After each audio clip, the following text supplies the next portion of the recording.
I am Anil Kumar. Welcome to our YouTube channel. We have a new look. As you can see, the banner itself, which shows that Global Math Institute is taking you on a highway.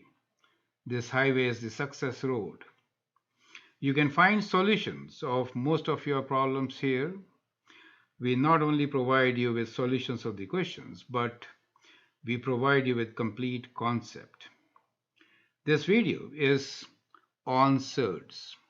We will see how do we simplify expressions and how do we rationalize these surds. What you need to know is the basic arithmetic skills like addition, multiplication, and what we are going to learn here is starting from, we'll take up what are squares of numbers, which are very closely related to square roots. Now, when we get these roots, we get into this topic of radical expressions, also known as surds, correct? We'll see how do we simplify these surds, how do we express them in the form of a square root b, and we'll perform many operations with surds, including addition, subtraction, multiplication, division, and we'll take up a simple application followed by a mock test. Now, in the mock test, I've taken up many questions which will actually give you good practice for your test. The examples which we are going to work are very similar to what are being mentioned here, so that will give you an idea of what you're going to learn in this particular video. So let's begin with the basics. First thing first, we should actually know what are squares of some numbers, especially from 1 to 25. And that is the reason why I have put all these numbers here in the very first page. It's a good idea to always keep it handy in finding the square root, which is basically the inverse of square, correct? So square root is inverse operation of the squares. It is easier to find the square root of a number if you kind of remember the squares. Well, 1 to 10, all of you know, right? 1 to 10 is known to you. 11 is 121, 12 144, 13 169, 14 196, 15 225. Up to this point, most of you know. And 25 is 625. In between 20 is 400. The square of these numbers are well known to you, right? 16 square is 256. However, if you just focus in on these numbers for a little more time, then you will also get an idea of what is the square of 17, 18, 19, 21, 22, 23, and 24. That is going to help you. Well, we're mainly talking about the square roots in this particular video. Now, square root is inverse operation of a square. What I'm trying to say here is that if I have 6 square and if I do square root of that, what I get is the number 6 itself. So it becomes the reverse operation. It's kind of like this. So if you have a box here where we are doing square of a number, so if I put in a number, let's say x, so what do I get output? I will get output as x square. Now, reverse operation is what we are talking about. Now, if I return this number and then if I do the square root, which is the radical sign on this number, which is x square, we are feeding it back in there, then what do we get back? We get the number itself. Do you see? This is what I mean when I say inverse operation.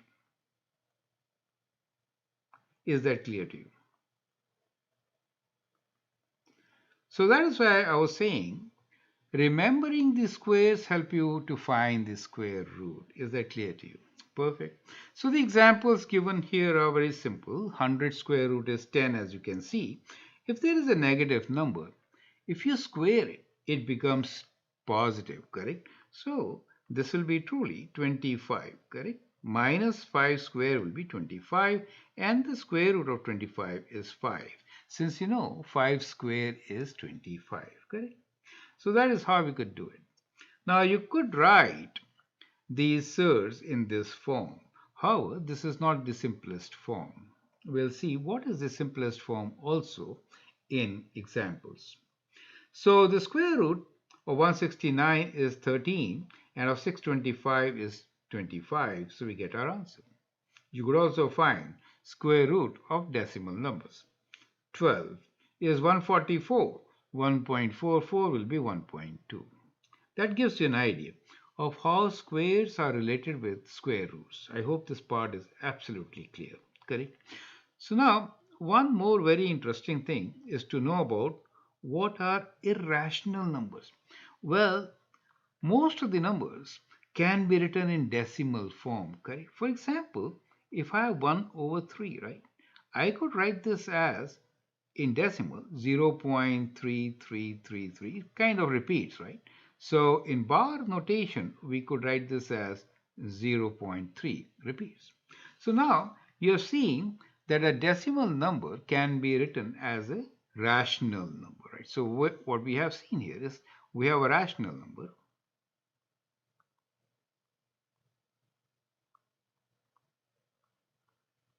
And here we have decimal, right? So this is repeating decimal.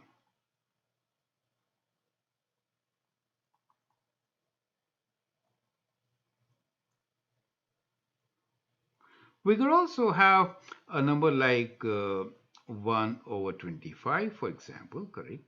So that will give you 0 point, then 10 cannot go, okay? So then 4, right? So that could be written like this, right? So what I'm trying to say here is this is a terminating decimal, right?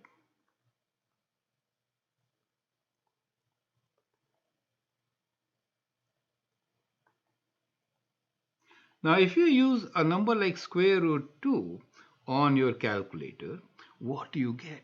Well, if you press square root 2, then you will see that the decimal number doesn't really terminate, nor does it repeat. Now, these kinds of decimal numbers are in the category of irrational numbers, since we cannot write them as a rational number. Correct? So, therefore, let's try to understand this. A rational number do not have repeating or irrational number, I mean, irrational numbers do not have repeating or terminating decimal value as we have just seen here, right? They cannot be expressed as a rational number. So therefore, they are irrational, right? Irrational means not rational. Square roots of perfect squares are whole numbers, right? That is to say, if I have square root of 4, let me write down square root of 4, that is equal to 2. But how about square root of 2? Well, that is equal to a decimal number as shown here 1.414213 and so on, right? But doesn't really repeat. So these are irrational numbers. So some radicals are rational, some are not. So in general, we will say they are irrational numbers. Is that clear to you? Correct? So square root of 3, if you check, will give you a value, which is 1.7320508808. Similarly, square root of 5 will give you some value, which is mentioned here. So all these values are not exact values, correct? The exact value is square root 5. So here, square root 5 and square root 3 is the exact value, correct? So that is the exact value.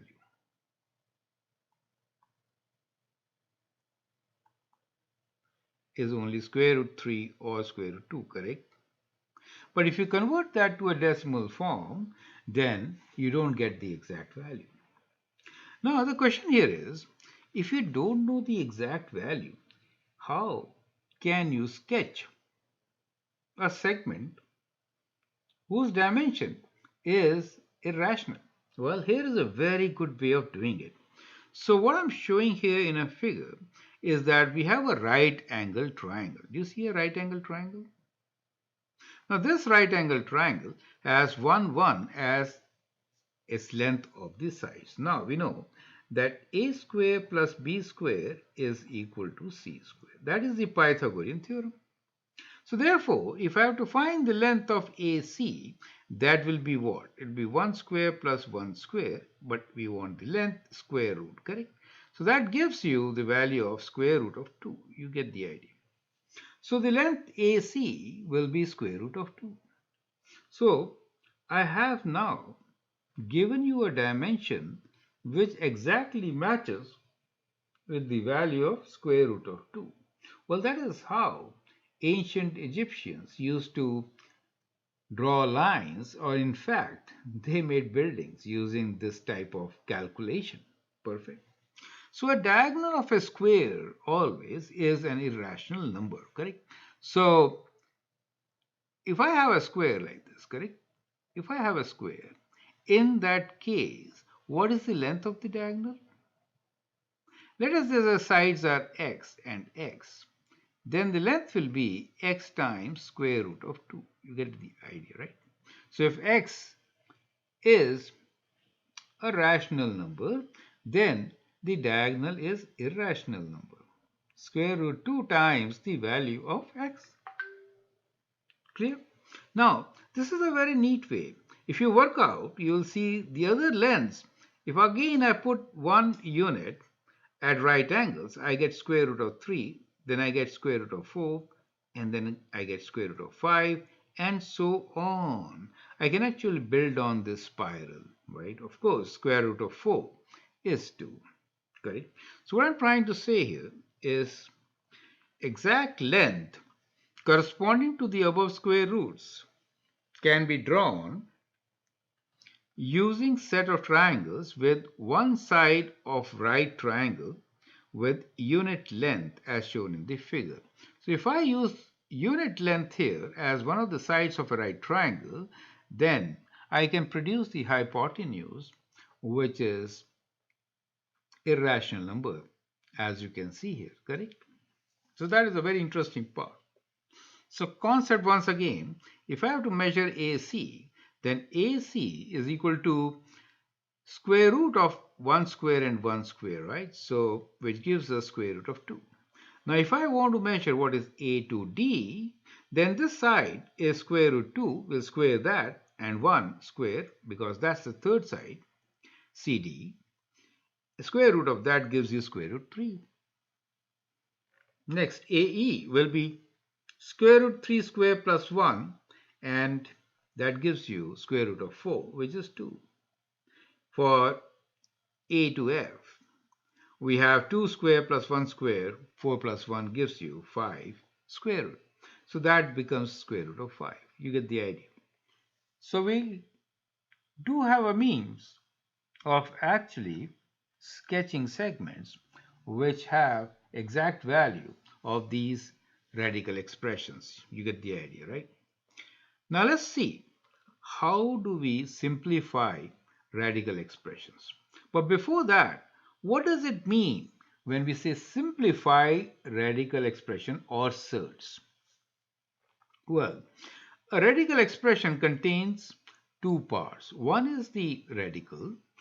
So this is the sign, symbol is the radical itself, right? And the other is the radicand, the value inside, right? Within the square root is called radicand. So in all, that becomes a surd, right? So this is example of a surd.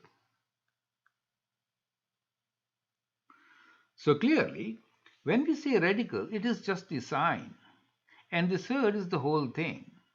Within the sign, the radicand, the total thing is surd. Is that clear to you? Now, when we say simplify radical expression, it means what? It basically means three things. First, it means that the radicand, the number r which is shown here, the radicand should not have any perfect square factor other than 1. Right? So what I'm trying to say here is that When we say simplify, so if I have to simplify, in that case, if I have something like, let us say 20, right? Now 20 has a factor which is 4, which is a perfect square, correct? So I could simplify this since 4 is 2 square, right?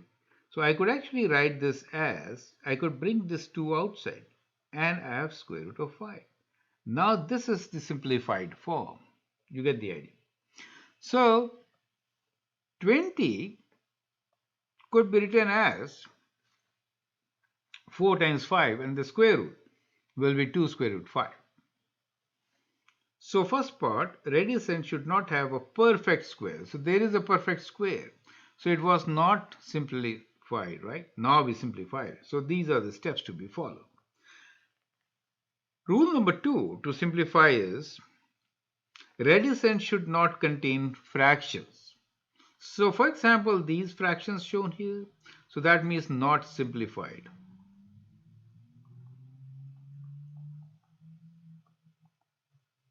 Is that clear to you? And the third thing is that the radicand should not be in the denominator. So if we have this in the denominator, that is also not simplified. Is that clear to you? So we have to avoid radicand in the denominator. How do we avoid it? Well, we avoid by rationalization.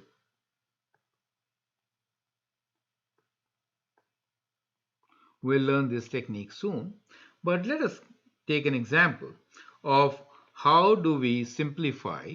So example shown here is 12, which is written as 4 times 3. So square root of 12 is 4 times 3, correct? And 4 is a perfect square, so I could write it as 2 square root 3. So that is how I'm going to simplify. In the second case, what am I going to do? I will actually multiply and divide by square root of 3. So if I do that, then the numerator, what do I get? When I multiply 2 times 3, I get 6, square root of 6, and square root 3 times square root 3 is 3. So we have avoided the surd in the denominator. Now it is a simplified version, 1 over square root 2. To rationalize, we'll multiply by square root 2 and also divide by square root of 2. So if we do that, in that case, we'll get square root of 2 in the numerator and square root 2 times square root 2, which is 2, in the denominator. So in the denominator, we do not have the radicand. Is that clear to you?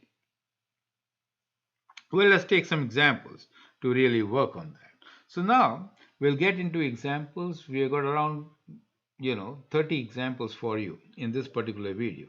So when we talk about one type of example, we'll have parts, 4 or 5 parts. So we'll do quickly.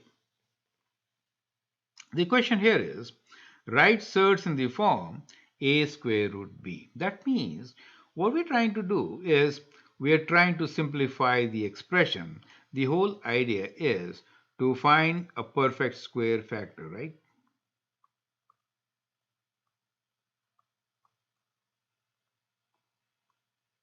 So that is the whole idea. Let's see how do we do it. So square root of 8 is the first example. It could be written as 4 times 2. So this decimal is not a decimal. This is multiplication operator, right? Now square root of 4 is 2, right? So think like this. 4 is 2 square, right? So we could actually straight away write this as 2 square root 2. So that is how we have now simplified it. So within the square root side, the radicand is no more with a square, perfect square factor. Correct? Similarly, let's do the next one, square root of 27. It is equal to 9 times 3, and 9 is 3 square, so I could write this as 3 square root 3. Clear? Next one, square root of 98 is what? Think about it. Well, 49, which is a perfect square, times 2 is 98. 49 square root is 7, and so we get 7 square root 2. 500. So if we have 500, I know it is 5 times 100, correct? So we could write this as 5 times 100. 100 is 10 square root of 100, and so that becomes our result. 128. Now 128 can be written as 64 times 2, right? 64 times 2. 64 is 8 square, and therefore I could write this as 8 square root 2. Is that clear to you? So basically, to simplify, we took the perfect square as one of the factors, and so it came out of the radical sign, correct? And so we have simplified it. Perfect. Let's look into the next type of example. Now here, we are given an expression which we need to write in the form of square root of b, right? So write an expression as square root of b, right? That is how we are going to write. So the expression given to us is 2 square root of 3, right? So if I have to bring these 2 inside, then it'll be square root of 2 squared times 3. You get the idea? So that is square root of 4 times 3, and that gives you the number 12. Is this clear to you?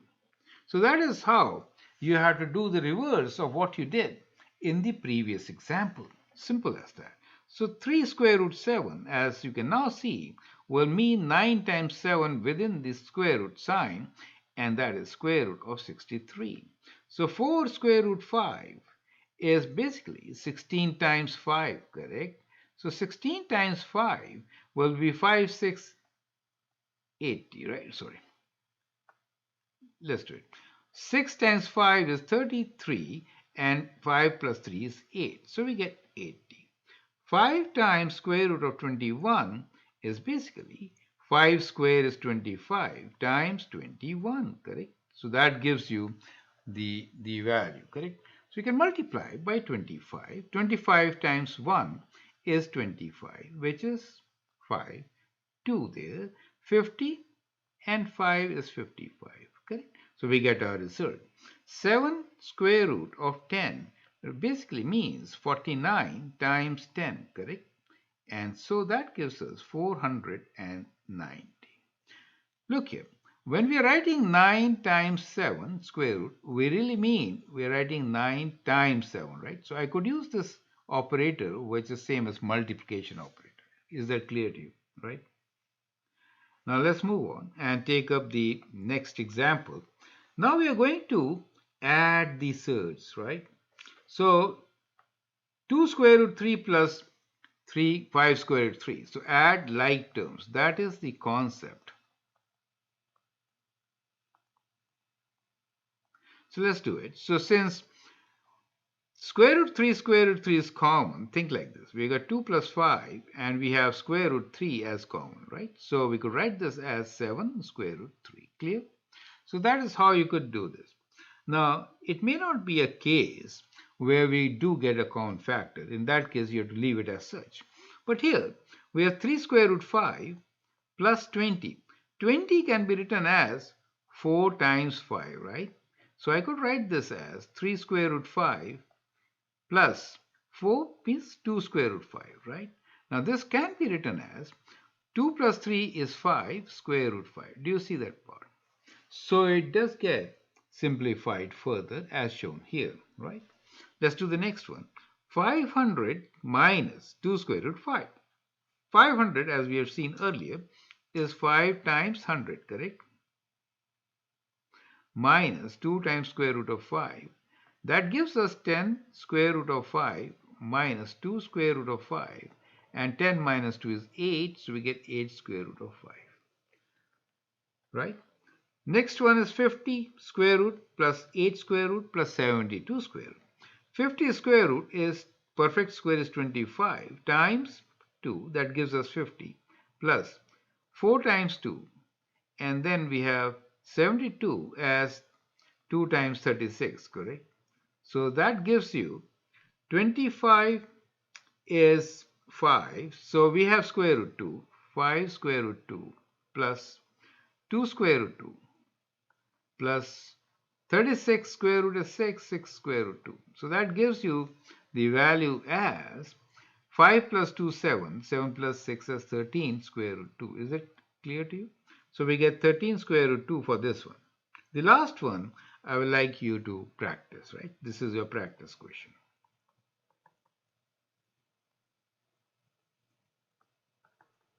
Okay, so let's continue and see. How do we multiply the radicals? Well, outside numbers are multiplied with the numbers and the radicents are multiplied together, right? So, if I am going to multiply this, then in that case I will do 5 times 2, correct? Which is 10. And then within square root, I will do 3 times 3. So which is 9. You see that? But 9 can be written as 3. So square root of 9, I mean. So we'll multiply this by 3 and the result will be 30. Is that clear to you? So when we multiply square root 3 with square root 3, we get the number 3 itself. You get the idea, right? So that is kind of important to understand. If I have square root of a times square root of a, in that case, I do get the number a itself.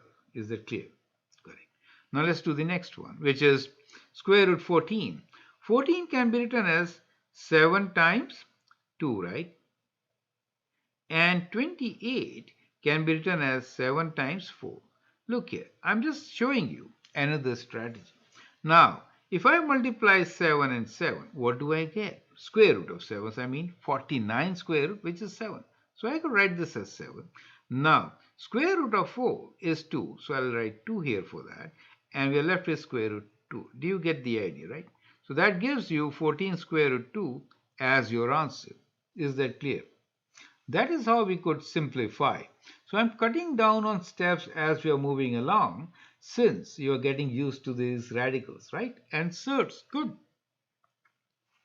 50. Do you remember how do we write 50? Yes, we do. 50 is 25 times 2, right? Okay. And then we have to multiply by 2. And 8 is what? 4 times 2, right? So now that could be written as 25 is 5, correct? So it is 5 and square root 2 and square root 2 will give us 2. But let me write down 5 and let me take this 2 now. And then within the square root, we have the letter 4, okay, number 4 and 2, 2, right? So we have 4 and then within square root, we have 2 times 2. We can write like this. One more step to go. So we know this is also 2. So what do we get? 5 times 2 is 10. 10 times 4, 40 and double it, 80. You get the idea, correct? So let me rewrite these steps once again for you, correct? So the number 50 can be written as 25 times 2 or 5 square root 2. Is that clear to you? And then we have times 2 and 8 can be written as 4 times 2 or 2 square root 2. And that gives you 5 times 2 times 2 means 20. 5 times 2 is 10 and then again times 2 is 20. And within the square root, we have square root of 4. And that gives you 2, right? So 20 times 2, which is 40. Is that clear to you? So that becomes the answer for this particular thing, right? Okay. You could also do the other way, that is, multiply the inside terms and keep the outside terms. So let me do the alternate way also. So we got 40 this way. Let's do another way. And that is to say, I will keep 2 outside and within 50 times 8. So 8 times 5 is 40. So that gives me 400, right? So 400 is 20. So 2 times 20, which gives me 40. That seems to be simpler, right? You could do like this. So either way, you can work it out. Is that clear to you? Right. Now let's look into the next one. You'll see how. When the bigger numbers are involved, it is better to break them down, right? So 24 is 6 times 4, right? So 24 can be written as 2 square root 6. Do you get the idea? This is 24 times 12 is 4 times 3, right? So which is 2 square root 3 times 27 is 9 times 3, which is 3 square root 3. So we have done these examples earlier and therefore I could write them directly. Is that clear to you? So now what? 2 times 2 is 4, 4 times 2, 4 times 3, 12, right? So we'll multiply these three terms and what do we get? We get 12. And then square root 3 times square root 3 is 3. And within the radical, we have 6. So what do we have? 12 times 3 is 36. Square root 6 becomes our answer. So we could manage with smaller numbers. If you multiply them all without calculator, it is difficult to calculate. Correct? So that last one will be a practice question. Is that clear to you? So let's move on. Now we'll apply the distributive property and see how do we multiply and then add. So we have 2 square root 3 times 12 plus square root 3. So we'll multiply first 2 square root 3 by square root 12 and then with square root 6. So what do we get? We get 2 square root 3 times square root of 12 plus 2 square root 3 times square root of 6. So that gives you, well, 12 can be written as 4 times 3, right? So we get 2 square root of 36, right? You could write like this, 36 plus. We got 2, and this is 2 times 3, right? So we could write this as 3 times 6 is 3 times 2. This is better, correct? So you have a flexibility. 36 is 6, 2 times 6 plus 2 times 3, square root of 2.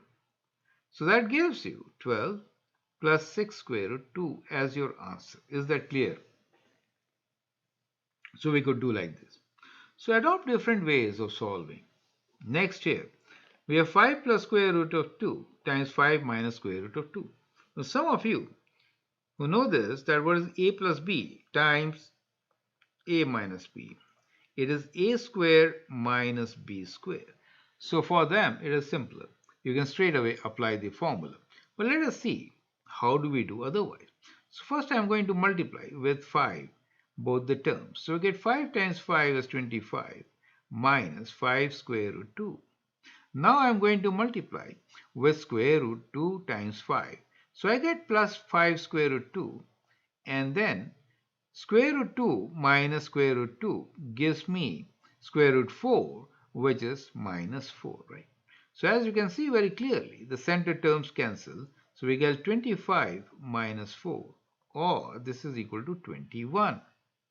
So we do get a square minus b square as shown here. So if you know the formula, you can go direct with the solution. Now this is also formula based. So if you know the formula, which is what is a plus b whole square equals to? Well, it is a square plus 2ab plus b square. And what is a minus b whole square equals to? That is a square minus 2ab plus b square. So you could adopt the formula and get the direct solution. But how am I going to do is a simpler way. It may be lengthy. 5 minus square root 3 whole square equals to, means you have to multiply with the same term, right? Now when you multiply, 5 times 5 is 25. Now 5 times square root 3 is minus 5 square root 3. Now when you multiply these two, then you get minus 5 square root 3, and square root 3 times square root 3 is plus 3. Both are negative, so it makes it positive. You see that. So first we multiplied with 5 and we got these two terms, and then we multiplied by square root of 3 and we got the other two terms. Now we can actually combine the like terms.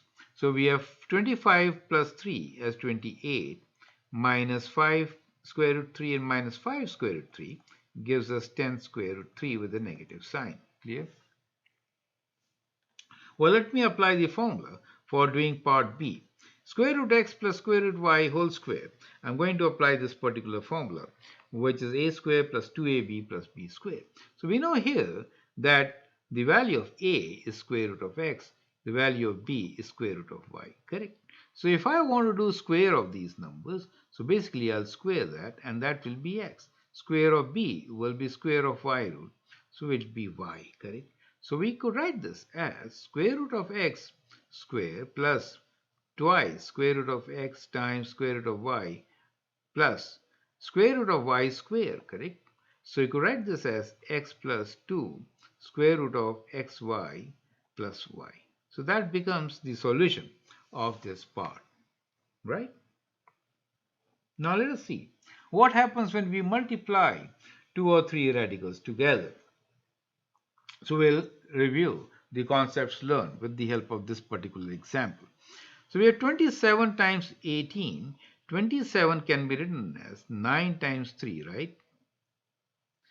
Times 18 could be written as 9 times 2. So those are the perfect squares which we are trying to take away. 96 is what?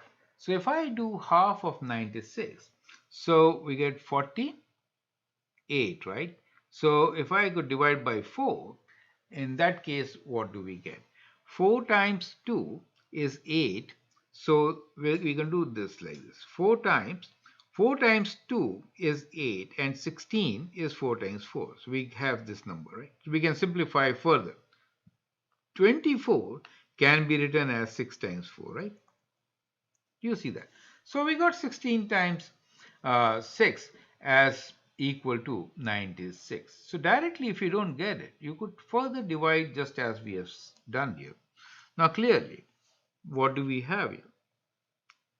9 and 9, when you multiply, we get 9, right? Both were in square root. And within the square root, 3 times 2 is 6. That is the numerator. In the denominator, we have 4 square root of 6. Now, square root of 6 will cancel, so we get 9 over 4 as the answer. Is this clear?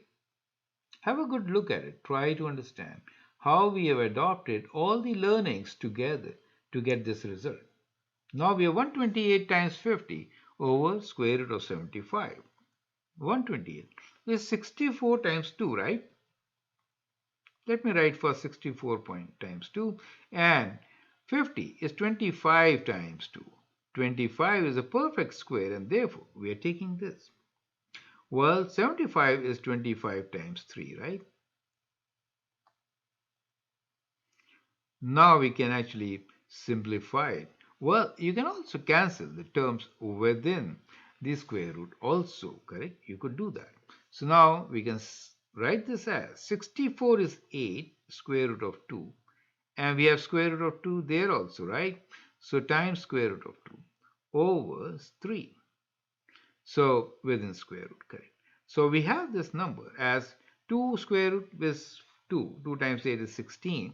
So we have 16 square root 3. Now the idea is, since we have square root 3 in the denominator, we should rationalize, correct? Because the term says simplify the expression. Simplify really means that you cannot leave the reticent in the denominator. So rationalization means 16 square root 3, we could multiply and divide by square root 3, correct? That gives us 16 square root 3 over 3 as the answer. That becomes the answer for this particular part. Now, let us see, how do we add? Just as we add the rational functions, we'll add these. We are looking for common denominator, correct? So first one is 2 square root 63 over square root 15 plus 42 divided by 10 square root 24. First thing, can we simplify it? Well, 63 is what? 63 is 9 times 7, right? So let's write down. So we got 2, 9 times 7, right? Over 15 is 3 times 5. Okay. Plus 42 is 6 times 7 over 10. And 24 is 6 times 4. Correct. So that will help us to simplify a bit. We can cancel these 6's, for example, right? So some cancellation. There is a possibility of cancelling this also. We could write this as 3 on the top. Yeah, we could. So we'll just cancel this and write 3 here. Okay. So what do we get here is 2 square root 7. 7 times 3 is 21, correct? Over square root of 5. Plus, here on this side, we have square root of 7 over 10, and this is 2, 20. You see that? So now the common denominator for us is what? Well, the common denominator for us is 20 square root 5. Correct? You could do like this. So at this stage, you could take square root 5 times 20 as your denominator. Okay, so we'll write this as 20 square root 5 and we'll rationalize it later. Or we could have rationalized it directly here also. Writing this as, instead of this, we'll rationalize and we'll write this as 2 times 21 times 5, right? We rationalize. So that is to say, I'm going to multiply this with square root of 5 in the numerator and in the denominator. So we get 5 times 2, 1, 21. So we get what? 5 times 1 is 5, 105 over 5. Do you see that? Plus square root of 7 over 20. So now the common denominator for us is 20. So we rationalize first. In the numerator, I'll get, because this is 5, 4 times 2 is 8, square root of 105 plus 7. You get the idea. So that becomes our answer for this particular question. Correct? I'd like you to try this on your own. It's a slightly difficult, tricky question to begin with. Okay, let's do the next one. So we have 2 square root 10. So 10 could be simplified. It is 5 times 2. And here we have square root of 5 times 3. So we'll simplify this part. And here we have 2 within the square root and square root of 2 and 3. So we could simplify that also. So we'll cancel the 5s and we'll cancel the 2s. And therefore, what do we get? We get 2 square root 2 over square root 3 plus 3 over square root 3. So square root 3 is common, right? So what do we get? We get 2 square root 2 plus 3. We need to rationalize this, correct? That means we'll multiply everything by square root 3 over square root 3. So that gives you, within the denominator, we get 3. And in the numerator, we get 2 square root of 6 plus 3 square root 3. Is this clear to you? So we have adopted the method with rationalization. So remember, we should rationalize.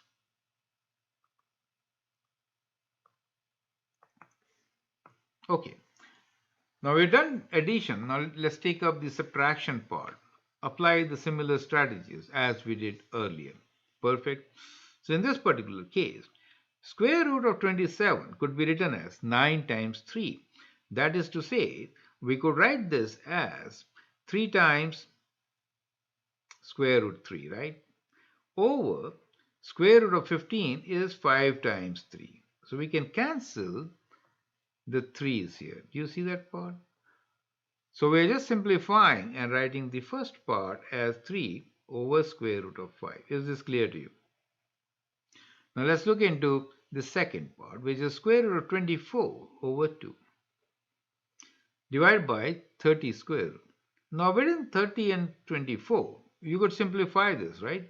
You could divide both by 6, correct? So when you divide both by 6, you get square root of 4 over 2 square root of 5. So that gives you. Now square root of 2 and square root of 4 also cancel, because square root of 4 is 2. So we get 1 over square root of 5. And now we can take square root of 5 common. 3 minus 1 is equal to 2. So we get 2 over square root of 5 as a result. Correct? So sometimes you could combine these strategies.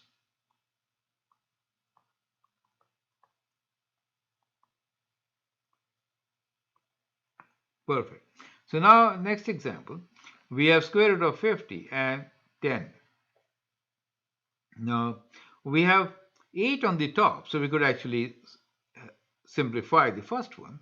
So numerator can be written as 2 times square root of 2. Denominator is 5 times square root of 2, right? That is how we write square root 50. Minus 3 square root 2 over 10. So cancelling square root 2's, we are left with 5 in the denominator and 10 in the other denominator. So 10 is a common factor. So we'll multiply this by 2. We get 8 minus 3 square root 2. So that becomes the answer, right? Let's move on and see how do we rationalize. Well, we have done rationalization already in many questions. But here, let us try to see how do we rationalize, right? Means we do not want in the denominator any ready cent, correct? So we have 1 over square root 2. To rationalize, we'll just multiply and divide by square root of 2. So that gives you square root of 2 over 2. That is the result. The next one here is 5 over 2 square root 3. We don't have to multiply by 2 square root 3. Only square root 3 is enough. We want to get rid of the reticent. So therefore, we get the answer 5 square root 3 over 2 times 3, which is 6, right? So we could write this as 5 square root 3 over 6 as our answer. But when you have the form like 4 over 2 plus square root 3, we have to multiply by conjugate, right? So if we have a plus b, in that case, let me write like this, right? In that case, a minus b, the square root, is called the conjugate. So we multiply by the conjugate. So we have 4 over 2 plus square root 3. We'll multiply and divide by 2 minus square root 3. So that gives me 4 times 2 minus square root 3 in the numerator. And the denominator, a square minus b square, means 4 and minus 3. Is it clear to you? So we know a plus b times a minus b is equal to a square minus b square. Otherwise, you can multiply using the distributive property and expand. Clear? So now let's open this. We got 8 minus 4 square root 3 divided by 1. So that is just 1. So we get 8 minus 4 square root 3 as the solution. Clear? The last question. We have to find the length of the longest diagonal in the cube with each side of 10 centimeters. So basically, the length which we need to find is this. Okay, A to G. So first, let us find the diagonal A to C, the base diagonal. So we'll apply the Pythagorean theorem.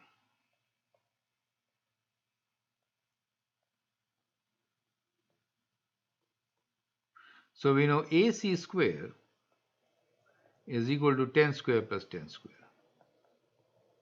which is 100 plus 100, which is 200, correct? So AC is what? Square root of 200, which is 100 times 2, which is 10 square root 2, correct? So we have this length as 10 square root 2. Now we have to find A to G, right? So A to G will be, look into this triangle. Do you see this triangle? Right angle triangle. One of the side being 10 square root 2. So it'd be 10 square root 2 whole square plus 10 square root. So 10 square root 2 is 200, right? So we have 200 plus 100 square root, which is square root of 300, which is 10 square root 3. So you can clearly see that the longest diagonal is 10 square root 3. You get the idea? So in a square, the base diagonal is a square root 2 if a is the side length, and the other diagonal is a square root 3.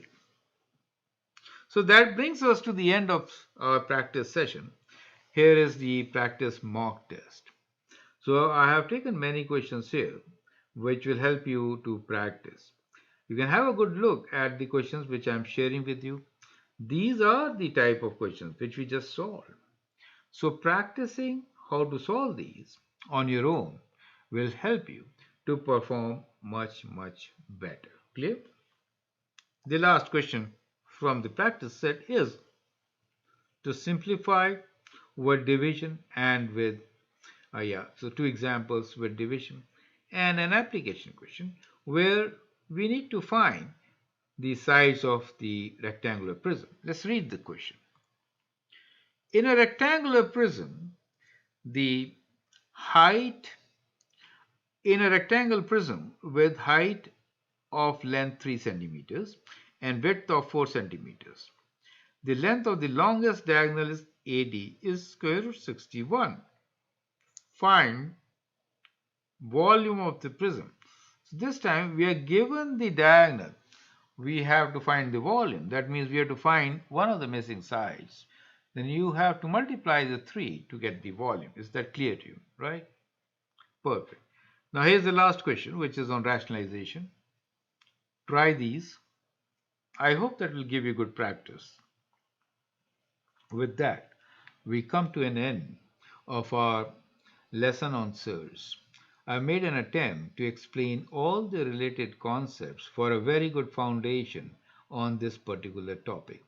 We have understood that a surd basically will have a radical sign. Within that, there will be the radicand. And when we say simplify, it means that we cannot have radicand in the denominator, nor can we have a radicand with a perfect square factor. So that helps us to understand why we are simplifying.